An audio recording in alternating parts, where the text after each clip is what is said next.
bazala bami sitho welcome to Umgosi noMagatsheni. I am uMagatsheni, umgosi wethu namhlanje bazala bami.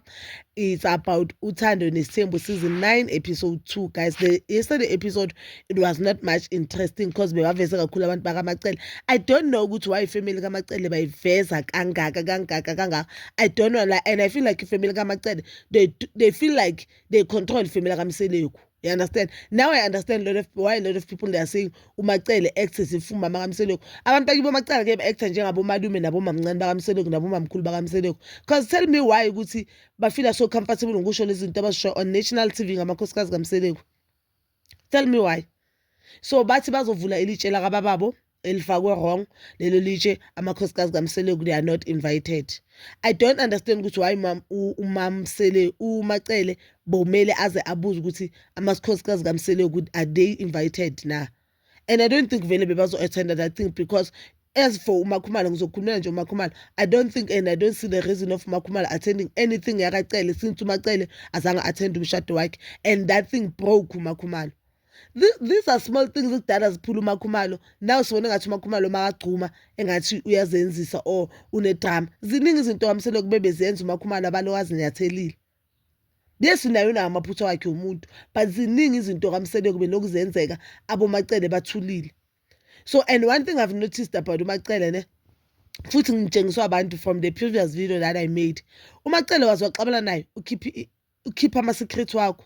Waziwaxabana noMacele akakwazi ukuthi alwe abhekane nesimo lesenilwa ngaso manje. No makala nayo uzoveza ukuthi ubani wavela nomntwana, ubani washada indoda umuntu. We are over this thing ukuthi labantu bashada indoda umuntu. Now uthandana nendoda ithandana namba yabantu. Uthandana nendoda eyazi ukuthi ijola namba yabantu and there's no way ukuthi uMacele bangazi ukuthi umusa Mseleku ufuna isithembu.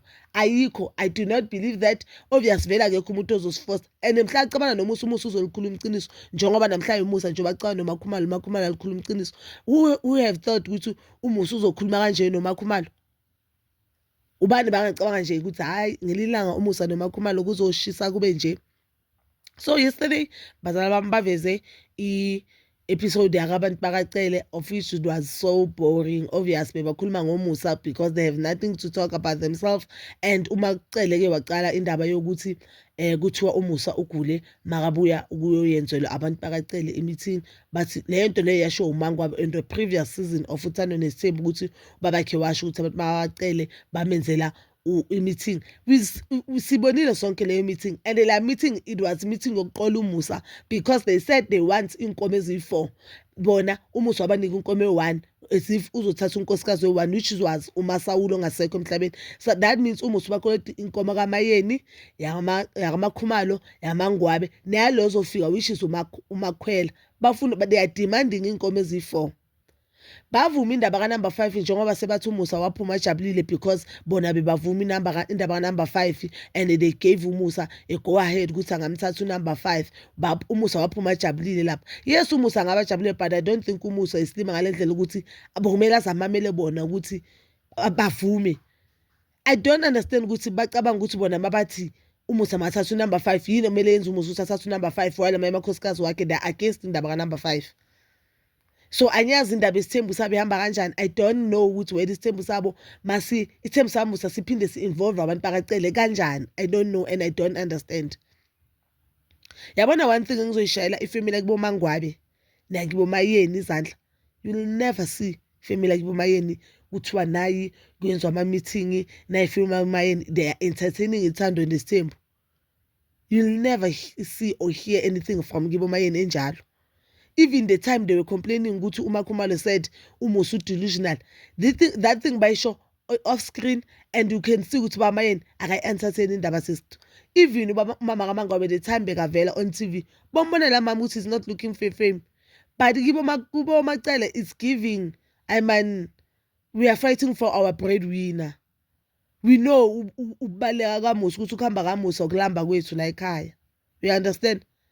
We know. So I don't know and I feel like abantu bakibo Macele bayadelela respectfully. So ukhona umuntu akudelela but abakudelela ngenhlonipho. Mawuhleli phansi uyibheka into ibona umuntu uyadelela lo muntu uyadelela lo. Cabanga bazothi unumber 2 boku Masawula lo munye ke bakhuluma ngoMayeni kanjalo. Mayeni akusumkhozi wabo one. umayeni akasinkosikazi wabo, akasiyifamily yabo, and they should understand. Yabona uma ungu-understand ukuthi umuntu umfana wesimame, a girl child, makasashadile akasabhilongi ekhaya kubo, ubhilonga kule family. Yilo into leyo beyizobanika ukuthula, and yilo into leyo bebazowazi indawo yabo, because it seems like they do not know indawo yabo lapha kula family kaMseleko. If they knew ukuthi lapha kaMseleko umacele sokwakamseleko, not ukuthi bona sokwabo umseleko, and if they knew that, or they understood that thing, they bazo-understand ukuthi abangendawo esithembeni sakamseleko, and they bazo-understand ukuthi as much as umayeni ayi-sister wife yakamacele, that doesn't mean umayeni usister wabo bona kacele. No. So lento abayishoyo ukudelela, and ba-act as if umayeni yena akanayo ifamily yakhe. And it's not like ukuthi kibo mayeni abayiboni lezi zinto, kibo mangabe abaziboni lezi zinto oshow on TV ngabo, then ukuthula kwabo it's not like azibazwisa uhlungu. Ukuthula kwabo it's not like azibazwisa uhlungu. And the storyline akaMacele ukuthi uMacele uyasho ukuthi umayeni into emzwisa ubuhlungu ukuthi kwajola naye, kwajola noMacele, uMacele washada kuqala. But umayeni has explained that uMacele angazi noma akayi-understand lento, mina or bazala khona manje abantu banga-understand. Let me just explain it the way ngi-understand ngakhona. Umayeni banomseleko indlela basitshela ngayo bona ukuthi umseleko wayi kwecela kiwe kayeni, yingakho wahlawula ingane kuphela, ngithi umpumelelo ukuthi ucela ukushada. Kayeni azange bavume just because of inkolelo yabo or isonto abahambayo. Azange bekungavumeleki ukuthi umntana abangene emshadweni esithembu. That is the only reason eyenza ukuthi umayeni angabi unkosikazi ukuqala, just because kayeni bebangavumi ukuthi umntana wabo ashade indoda ezothanda isithembu, ezophinda ithatha amanye amakhosikazi. And because uMusa was very honest about that thing, yi-reason eyenza ukuthi umayeni angabanga unkosikazi ukuqala. But if uMusa zange abe honest, or if kayeni they understood or they didn't have a problem nesithembu, ngabe umayeni unkosikazi ukuqala. And I don't know what is this thing ezutirela hlalasho. I don't know what is this fuss, or what is this thing of being umamkhulu, because it's not like you have ama-benefits. It's akusesebukhosini lapha kaMseleko, akusesebukhosini lapha kaMseleko kuthiwa no ingane yakho izothatha amafa. And I don't know ukuthi why asagijima ngale nto le eyaye her being a first wife, because kwayona ingane ayizalile yomfana uLandla akathathwa njengenkosana. uMusa usho on national TV yinto uMpumela futhi noma babakhe angathuka kuthiwa akanayo will uzaveza i-TV yathi ubaba mwathi ngithathwe yonke into. uMusa Mseleko usho up until today umuzi wakaMpumelelo, uMpumelelo angasinkosana. So yini into yakho egijimisa ukuthi lokhu first ukuthi no mina I'm the first wife, I'm the first wife, while you know ukuthi yes you are the first wife but awufikanga kuqala. What makes you a queen or a princess, or what makes you feel special because you are the first wife? We are the first wife because this girl they were protecting ipeace yakhe. And manje ngabe wamamela abazali bakhe nje abahlalashwa ngaba akekho kule drama, akaba akekho kule siphithiphithi. Naloyo Musa bakayogcina ukudraw umntana umfana, bangabona abafana abayi-2 ngoba at least umayeni wamzamanyana wamnikanyana umfana owesi-2 baba yi-3. You understand? Ngaba akekho kule siphithiphithi, I'm telling you. So baba kamayeni wayeyibona lento le ukuthi nje izoba inkinga, and wayengayifuni, ingakho umntana yakhe angazange abe umfazi wokuqala. I think manje is high time mayeni amtshele, or kibo mayeni bamchazele, bayiveze nabo ku-TV ukuthi no phela ningayenze ngathi umayeni wachithelwa, umayeni azange athathwe just because of the behavior sibonayo, which I do not approve of i-behavior kamayeni. I do feel ukuthi she has hurt, but I feel like uyamdelela uMusa Mseleko and it's getting out of hand.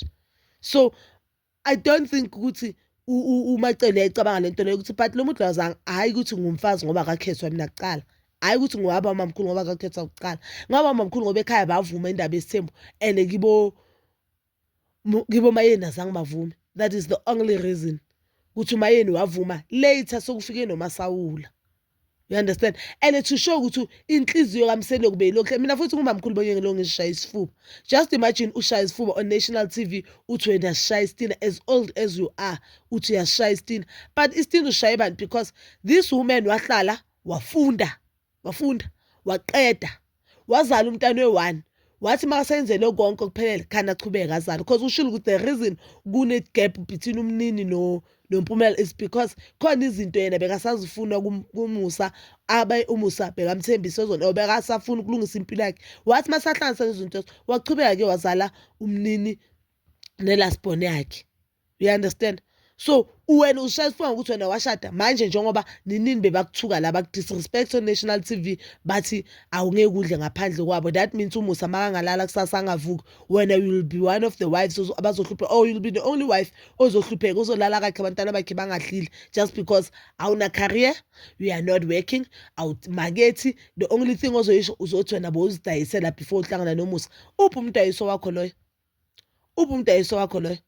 Uthuke kwathiwa nefamily yakho athi akekho umfazi engeke ngamseva ngomacele just because you do not have a career.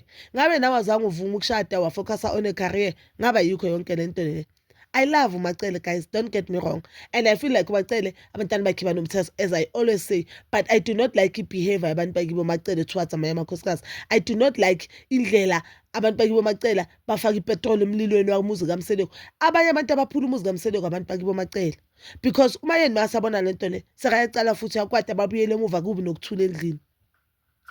So the other thing, guys, evelile ngaphandle kwale family ebhorayo that they just wanna be seen on TV is yini vele ebalekile evelile. Oh, uMusa Mseleko uyacela boBhutuvukile ukuthi bayemkhulumela kaKhumalo, and he said ubaba Khumalo bekathatha iside lomntanakhe, and I understand ukuthi why ubaba Khumalo athatha iside lomntana, because umntana akho makeza kuwakhala. As a father you need to listen to lo mntana, and naye uyazibona musizinto on national TV ukuthi uMseleko sometimes mawungahambiselana naye uphuma endleleni.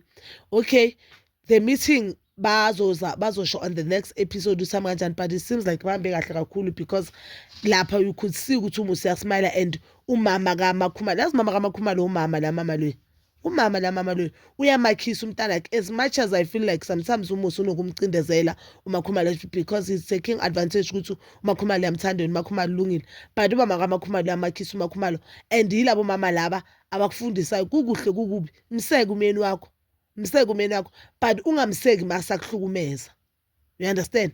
Washo uMakhumalo wathi yena she understand the vision kaMusa, mhlawumbe ishayeke lapho ukuthi she no longer understand because uMusa mhlawumbe akasam-updating izinto, of which is what uMayeni has been crying ukuthi wena izinto awusitsheli uyasifoster ukuthi sizenze, awusitsheli prior. You understand? But I'm still saying uMusa useseyindoda eqotho.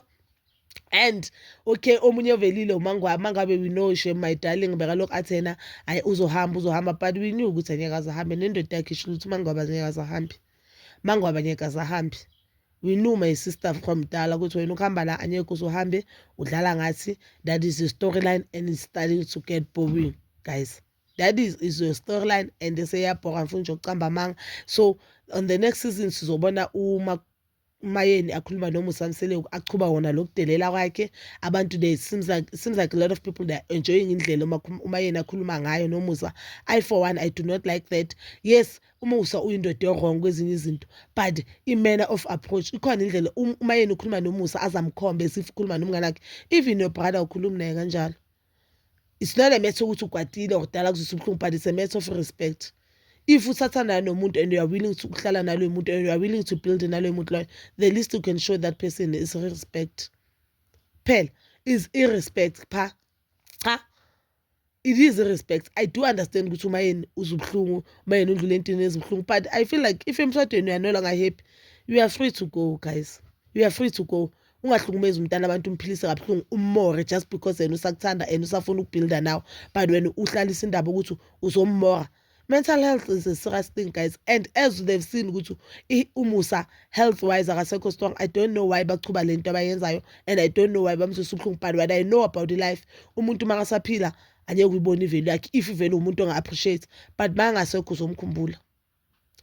Yabona mangasekho uzomkhumbula, and I'm telling you this for free. uMusa mangashona amakhosikazi akhe bazomkhumbula, and deep down it's just that like mawunganabangani abakutshela iqiniso abangani abakutshela, if abafazi bonke bebakhuluma ngama-experience wabo umshado, you will know and understand ukuthi uMusa udlula amadoda amaningi. Umzulu uvukile utheni, umzulu bhuti uvukile utheni maka-advise uMusa. Amanye amadoda la ngaphandle ziyabuya. uMusa yena unamaphutha wakhe, wonke umuntu unamaphutha wakhe, but yena uyazama bazala bami. So please comment down below your thoughts, and please don't forget to like, subscribe, share, and hit that notification button. Nginithanda ukuya nokubuya.